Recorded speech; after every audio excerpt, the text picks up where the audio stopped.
Hey there, and welcome to another episode of Valhalla Bound, a podcast sponsored by Valhalla Exotics, your number one choice for reptiles of the exotic kinds to the regular kinds that everybody keeps at home. We specialize in making both products, education material, as well as helping you locate that one animal you've always wanted.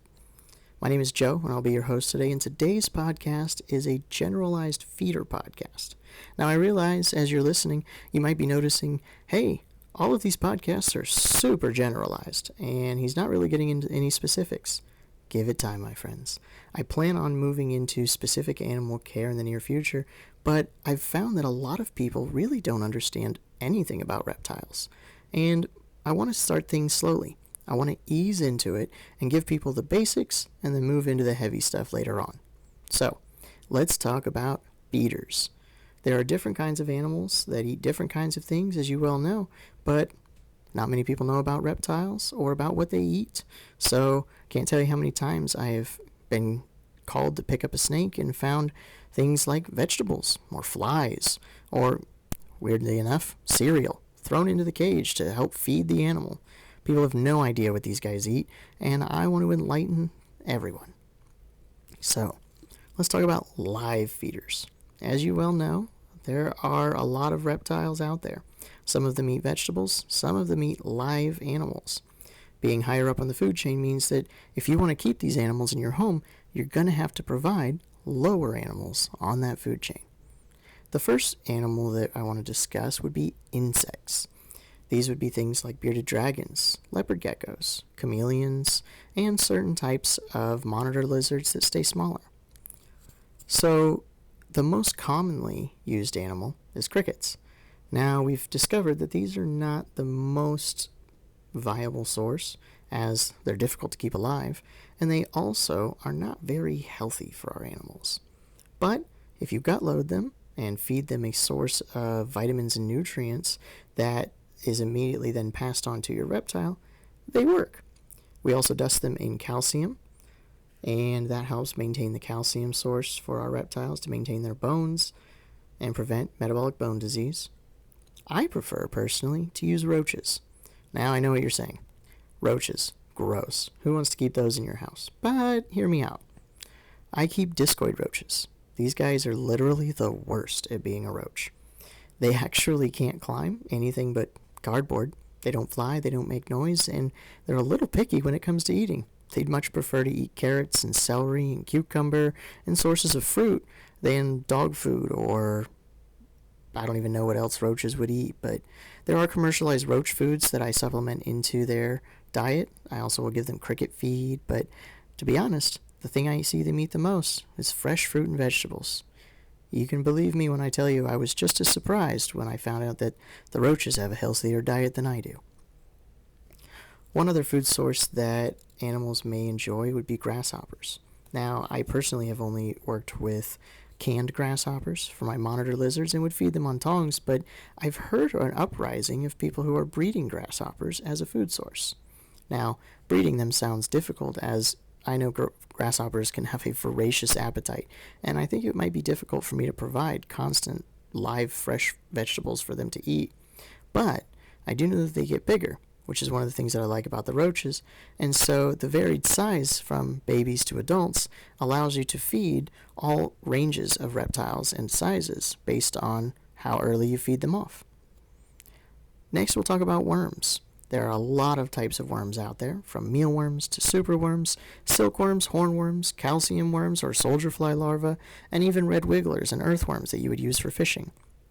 Depending on the species you're caring for, and depending on how often they're eating, these worms are an excellent food source and can be kept relatively simply. Mealworms you can keep in bran and put into the fridge to keep them from turning into a pupa stage and then a beetle. Superworms, the same thing. And silkworms and hornworms come in their own cultures that have food at the top that they will eat and grow. Now note, these guys grow really fast, so if you have an animal that can't handle a full-sized hornworm, make sure you feed them off pretty quickly, because the hornworms do get between 3 and 4 inches, and they get quite fat. Calcium worms and soldier fly larvae also are housed in bran, kept in the refrigerator, either in the vegetable drawer or up in the butter cabinet, and they are an excellent source of calcium. They're in fact so high in calcium that I don't actually add calcium to them when I feed them to my animals. But a lot of arboreal species like geckos and chameleons really love those soldier fly larvae. Red wigglers and earthworms are an excellent source if you have something that likes to dig. So things like tortoises or monitor lizards that are going to be digging through their bedding searching for food. This would be an excellent thing to add to their enclosure in a bowl, and they can dig into it and look for those. Other things you might feed to your rodents would be things like rodents, mice, rats, African soft furs. The biggest thing that you want to think about with these is how big is your animal? So making sure that it's an appropriate sized item. For snakes, I usually estimate about around the biggest part of the snake's body is about as big around as a rat that I'll give them. I do want to mention that anytime you're feeding a live rodent to an animal, there's a risk of injury. Rodents will fight back, and I've been bitten personally by rats and can vouch for the fact that those teeth are sharp, and the risk of infection is pretty high. I wouldn't want to risk a live rodent in with my reptiles, so I feed all frozen, and that's just a personal preference by me. I will take and thaw out a frozen, heat it up with a steamer, and then offer it on tongs, giving it that movement, and then shaking it a little bit once they've grabbed and wrapped around it if you're dealing with snakes, just to keep that hunting mentality alive with them.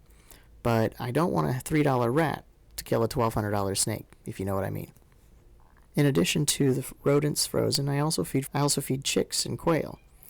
This is what I use for things that might be nest raiders, things that might live in the trees and raid nests like mangrove snakes or other types of snakes that would climb up into the trees looking for a snack, whether on eggs or on baby chicks. And I've actually, in some species, built a nest and put the baby chicks inside of it. And they are not alive, but they lay inside of it, and I've actually had success with this. One of the hardest parts of feeding live animals is that you have to keep those animals alive too. So now you have to have a cage for them, and food, and water source, and clean out the cages, and maintain their temperatures and humidity.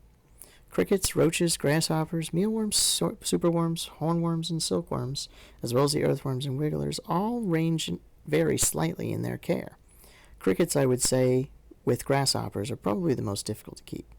Roaches, as long as you can provide an under-tank heater to keep part of the cage at 90 degrees, will help keep them breeding, but if you're just keeping them alive and you purchase them from someone else, the heat source isn't necessary. It will actually slow down their growth if you keep them a little cooler. The mealworms, superworms are going to be easier as well. Keeping them in that bran in the fridge will keep them from turning into beetles and will provide a long-lasting food source for your animal. Although I will mention, these are really heavy in keratin and can help block up and cause constipation if you feed them too often and don't provide softer meal sources as well. Other styles of feeder sources, as I have mentioned, are basically the same things but in different forms. So you can have them frozen, like I mentioned is my preference, or you can have them canned or freeze-dried. I'm not familiar entirely with how much degrading is caused by canning or freeze-drying these animals, but I would assume that the nutrient source is slightly diminished. You can also get processed foods like Repashy, Reptilinks, and other canned bug items or pastes, but unless you're dealing with an animal that's going to be eating fruit and things like that, like a crested gecko or a blue-tongued skink, then your animal may not really enjoy these food items. Vegetable eaters are going to like different things based on their species, but one of the things to mention is to avoid spinach. Spinach is really high in calcium already, and it's not in a form that the reptiles can use readily, so it can cause issues with that. Leafy greens are always a good go-to. Some species of tortoise and uromastyx are going to prefer more hays and grains, lentils, and legumes. When you're feeding your animals, whether live animals or whether vegetables, it's going to be important to use supplementation with these. You can use a mineral trace element supplement, calcium supplement, and UVB. I recommend all three of these types, using a trace element maybe once a week, calcium with every feeding, and UVB should be changed out every year. Most bulbs last about a year. Make sure you check the label to make sure that you're replacing that bulb, because it will still turn on. It just will not have any more UVB radiation to give off and help your animal with its calcium. As a final note to this podcast, I did want to mention a lot of people will take and pull animals from the wild. If you live somewhere where there are wild frogs or wild lizards, for instance here in Florida, it would be easy to say, oh, I'm just going to take and grab wild animals from outside and bring them inside and feed to mine. That's what they would eat in the wild, which may be true. However, if your animal is a captive bred animal, or even a wild-caught animal that has been treated for internal and external parasites, you are risking reintroducing parasites and diseases that your animal is not equipped to deal with. They will either have to return to the vet to get dewormed or have parasites removed for them, or they may encounter a disease process that their immune system isn't familiar with and not able to resist or fight against. In addition, animals that are not from your native area will not recognize or know that some animals from outside that you may not even know of are poisonous. For instance, here in Florida, we have a giant green grasshopper that starts out as a little black and red guy and grows to a monstrous size and can get quite annoying with its mating rituals. A lot of people will pull those guys inside and feed it to their bearded dragon, which is from Australia, and has no idea that these animals are poisonous and can make them violently sick. So, always be careful when choosing to feed something from outside and know the risks.